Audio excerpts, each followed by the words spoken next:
Good morning, my dear students of the American International School. I am Mr. Sharif, and today we are going to discuss two of the most important literary terms that authors use to make their works of art very interesting and appealing to the readers. They are imagery and symbolism. Many students complain and find difficulty in differentiating between imagery and symbolism because they are perplexing. Let us see how.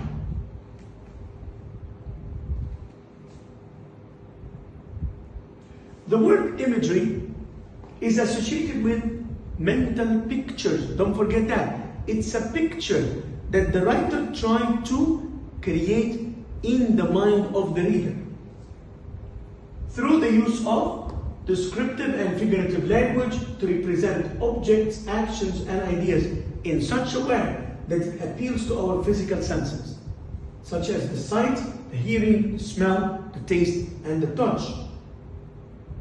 Imagery often makes writing, as we said, very interesting through the use of the sensory details, and it adds a deeper symbolic meaning to the text. Here are some examples.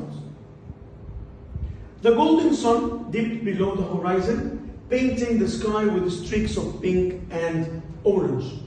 Notice the use of the colors pink, orange, horizon, mentioning the word golden sun and sky. All of these words make the reader visualize what is the writer saying through the use of the colors, which appeals to that sense of sight. Look at the following example. Her voice rang like bells, clear and resonant. Again, the writer is trying to make the reader hear the sounds that he's talking about. Through this imagery, he appeals or she appeals to that sense of hearing through the words bells, clear and resonant, and the verb rang out. Unlike symbolism, symbolism in itself is the practice or art of using an object or a word to represent an abstract idea. An action or a person or a place or a word or even an object can all have symbolic meaning. Symbolism is a technique used in literature when some things are not to be taken literally. The symbolism can be an object, a person, a situation, events or actions that have a deeper meaning in the context. So it is the process of creating a deeper meaning than the usual one.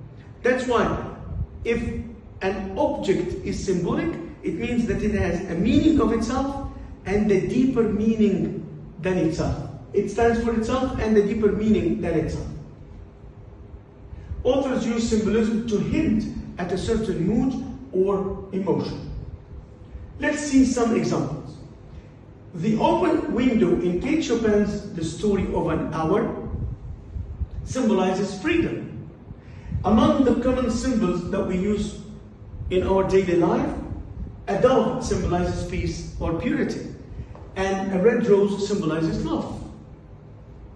Okay, let's sum the differences between imagery and symbolism.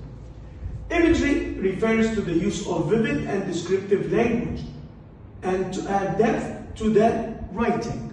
Don't forget, imagery creates mental images in the reader's mind through playing on the five senses: the sight, the hearing, the taste, the touch. Here, symbolism, on the other hand, refers to the impugnance of objects with a certain meaning that is different from their original meaning or function. Symbolism expresses a hidden meaning in words. Symbolism appeals to the intellect. Okay, let's apply what we have learned. Find examples of imagery and symbolism in the following text. Okay, let's see. Here is the text. The author wrote, "The candle flickered in the corner of the darkened room. Its flame dancing like a heartbeat in the silence. Rain tapped against the window pane. Each drop a whisper of something lost. She clutched the faded photograph to her chest, its edges curved like autumn leaves, fragile and forgotten. Outside, the storm raged, but inside, the single flame held steady. What's my text? Okay. Look carefully. Elements of imagery that appeals to the senses. Don't forget, a visual image. Number one, the candle flickered till its flame dancing. This is a visual and kinesthetic imagery. Rain tapped against the window pane. Auditory, hearing, the sense of hearing imagery. Faded photograph, edges curled like autumn leaves, visual again, and tactile imagery. Okay, here are examples of symbolism. The candle flame, it symbolizes hope and resilience in darkness. Rainstorm symbolizes emotional turmoil or grief. Photograph symbolizes the memory and longing for the past. I hope by now you can make the difference or differentiate between imagery and symbolism, and you can extract examples of both in any work of art.